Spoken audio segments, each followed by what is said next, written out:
คำถามสอบเส็งนักเรียนเก่ง จงอ่านคำพยาแล้วตอบคำถามลุ่มนี้ รูปประสนหัวขวัญเจ้า ลาซานักปราชญ์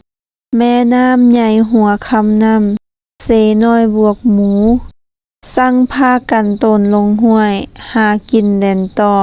สั่งบ่ขึ้นโคกกว้าง หาสร้างคำแพง ให้เขียนพยางค์หรือว่าคำตายที่มีตัวสะกดเป็นจากคำพยางค์ข้างถึงออกมาให้ครบถ้วน ถ้าซ้ำกันแม่นให้เอาตัวเดียว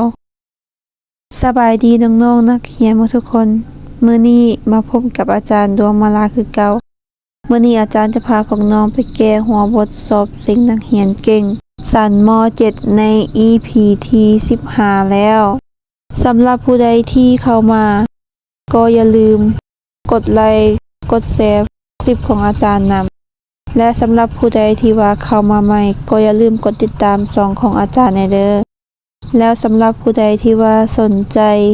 บทเรียนเกี่ยวกับวิชาภาษาลาววรรณคดีให้ทักไปหาเบอร์ 02078716175 วันนี้เฮามาเข้าสู่ในการแก้บทฝึกหัดของเฮาเลยตอนนี้เนาะเพิ่นให้เป็นคำกรเนาะเป็นคำกรพยางค์แล้วให้เฮาคัดเอาคำหรือว่าพยางค์ที่เป็นคำพยางค์ตายวันนี้เฮามาเรียนรู้พยางค์ตายก่อนหรือว่าคำตายสำหรับพยางค์ตายนะแม่นพยางค์ที่เป็นสระเสียงสั้นและเป็นคำที่ลงท้ายด้วยตัวสะกดตายเนาะก็คือกดบวันนี้พยางค์ตายในบทกลอนมีคำว่าอุบซึ่งว่าเป็นคำตายเนาะเพราะว่าเป็นคำที่ลงท้ายด้วยตัวสะกดตายนั่นก็คือตัวสะกดบอแบะนั่นเองและต่อไปก็คือคำว่าปะเห็นว่าสระจะเป็นสระเสียงสั้นมีคำว่านักเนาะซึ่งว่าเป็นลงท้ายด้วยตัวสะกดกอไก่ก็คือตัวสะกดตายคำว่าปาดเนาะ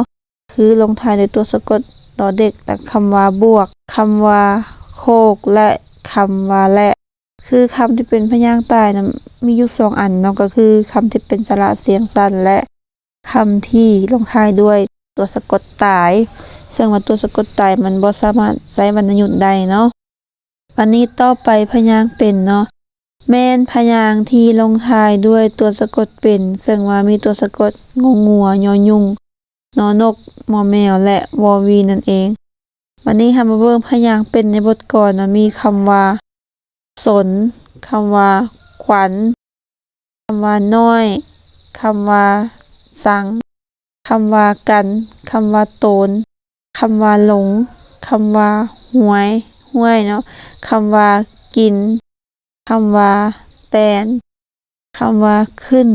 คำว่ากว้างคำว่าสร้างและคำว่า